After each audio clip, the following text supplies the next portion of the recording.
योग वशिष्ठ के जिस पड़ाव पर इस समय हम लोग हैं, उस पड़ाव पर इनलाइटेंड पोएट्री में कृष्णा जी की कविता सुनते हैं। वो उस सारे समझ को और विस्तार देने वाली है। और हमेशा की तरह यही रहस्य, यही चमत्कार कि जब मैं चुनता हूँ कविता को तो मुझे नहीं पता होता मुझे किस सूत्र पर बोलना है, लेकिन दोनों का अपना एक सामंजस्य बैठता है। यही अस्तित्व की लीला है।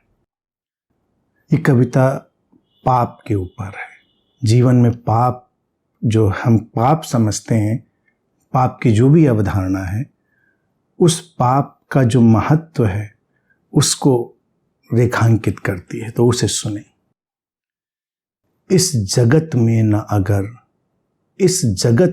अगर पाप का उत्थान होता तो न होती पूजा प्रार्थना, न कोई ज्ञान ध्यान होता। पाप ही न होता जो यहाँ, तो किसी मंदिर मस्जिद गिरजा गुरुद्वारे का यहाँ नहीं कोई निशान होता। न होते कोई वेद बाइबल, न कोई गीता कुरान होता। इस जगत में न अगर पाप का उत्थान होता। मिटाने पाप आए बहुत, फिर अचानक रुक गए।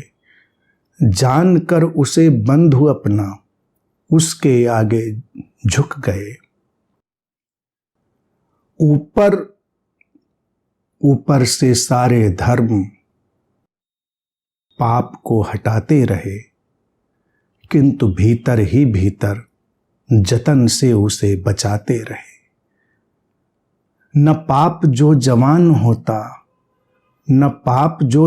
होता, पीर पैगंबरों साधु संतों अवतारों से सजा मसान होता।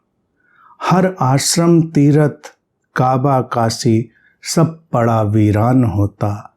न होती चर्चा स्वर्ग नरक की, न होता डर कयामत का, न कहीं धर्मों का बखान होता। लेकिन क्या किसी का यहाँ कोई नुकसान होता? बिना किसी खेद के, बिना किसी भेद के, इंसान बस इंसान होता।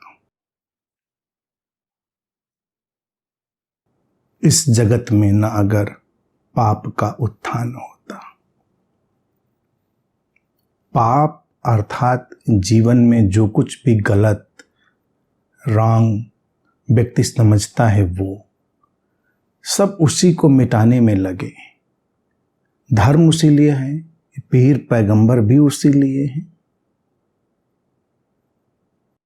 ये सब तीरथ मूरत सब उसी लिए है। हर कोई किसी न किसी पाप से किसी को बचा रहा है। क्या प्रवचन देते ये सब ज्ञानी लोग? क्यों करता कोई पूजा प्रार्थना? क्यों करता कोई ये ध्यान साधना? कोई कुछ नहीं करता। सबको लगता है कि जीवन को कुछ अच्छा बनाना है, जीवन कुछ गलत जा रहा है। और कभी कभी तो बिल्कुल सीधे ही लोगों को लगता है कि पाप हुआ है, अपराध हुआ है, गलत हुआ है, उसको ठीक करना है। सारी कवायद उसी बात की है। खलील जिब्रान ने ऐसे ही एक बड़ी सुंदर सी शॉर्ट स्टोरी लिखी थी, लघु कथा, शैतान। वो कहते हैं कि एक बार एक बहुत प्रसिद्ध पादरी, धर्मगुरु जा रहा था, तो उसने किसी के कराहने की आवाज सुनी। धार्मिक लोग जैसा करुणावान होते हैं, बचाने के लिए वो गया। देखा एक गड्ढे में लहूलुहान, मरणासन, मरने की हालत में एक व्यक्ति पड़ा है। उसने कहा, मुझे बचाओ। पादरी जब और नजदीक गया तो उसने देखा, अरे इसकी शक्ल तो उस तस्वीर से मिलती है जो हमारे चर्च में लगी है शैतान की। तो उसने कहा कि अरे भाई साहब, आपकी शक्ल तो शैतान से मिलती है। तो अपनी पीड़ा के बावजूद वो व्यक्ति मुस्कुराया और बोला, जी शक्ल नहीं मिलती है, मैं शैतान ही हूं, आप बचाइए मुझको। पादरी हंसा, बोला, अरे तुम्हें क्यों बचाएं, मरो।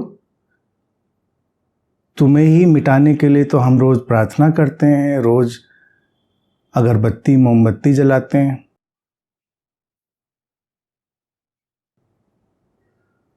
तुमको क्या है को बचाए। शैतान ने कराहना रोका, पादरी से कहा थोड़ा नजदीक आओ। तो उसके कान में कहा कि देखो बंधु, मेरी वजह से तुम्हारा सब कारोबार चल रहा है, ये चर्च वर्च जो चल रहा है ना, मेरी वजह से ही चल रहा है। तुम सोचते हो तुम्हारे गॉड, तुम्हारे ये मसीहा की वजह से चल रहा है, वो सब मेरी वजह से हैं। सोचो, मुझे बचाना बहुत जरूरी है। मैं मर गया तो तुम भी बचोगे नहीं, न तुम्हारा ये चर्च बचेगा, न तुम्हारा मसीहा बचेगा। पादरी कहते हैं बुद्धिमान था, थोड़ी देर चिंतन किया, उसने कहा सच कहा बंधु। उसने उसे कंधों पे उठाया, चर्च में लाया, घाव साफ किए, पानी पिलाया, स्वागत सत्कार किया।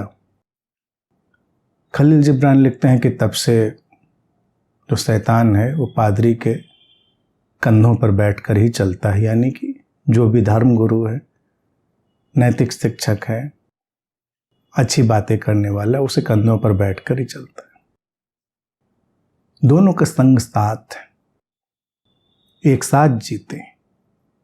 ये जिसको हम पाप कहते हैं, उसकी वजह से ये सारा कार्य व्यापार है, अर्थात ये द्वैत की लीला है। हम अगर इतना ऐसा रास्ता चुनने की कोशिश करेंगे कि सब कुछ सफेद सफेद चुनना चाहेंगे, तो काला हटाने के जो कवायद होगी हमारी, उसमें सफेद भी नहीं बचेगा, क्योंकि काले की पृष्ठभूमि में ही ये सफेद दिखाई देता है।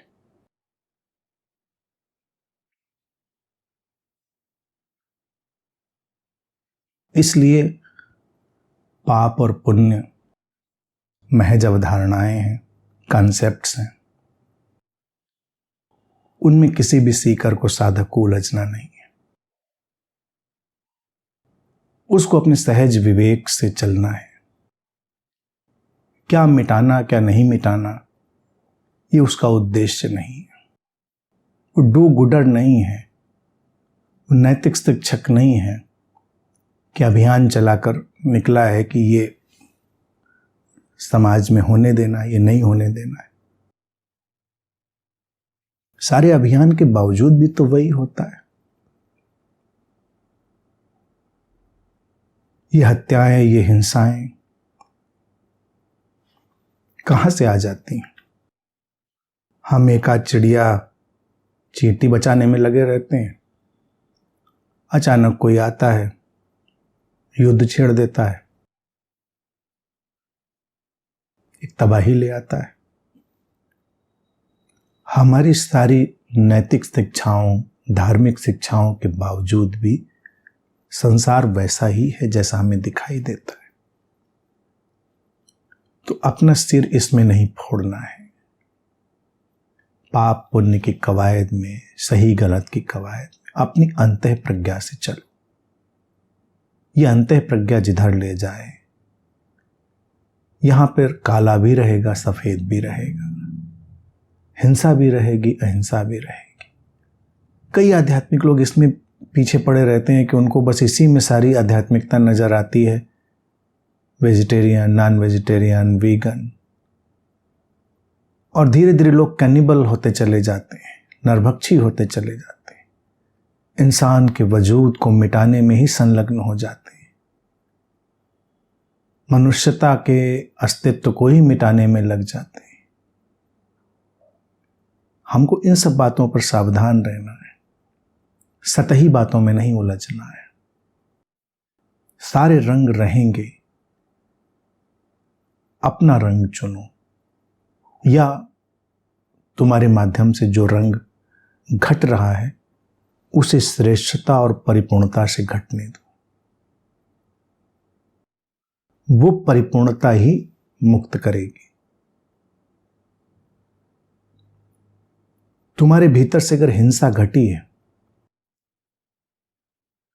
तो हिंसा को भी परिपूर्णता से घट जाने दो, वो हिंसा मुक्त कर देगी।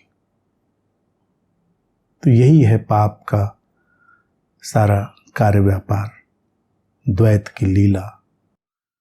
उसके साथ बस चलो बहो और अपने रंग की परिपूर्णता में रहो।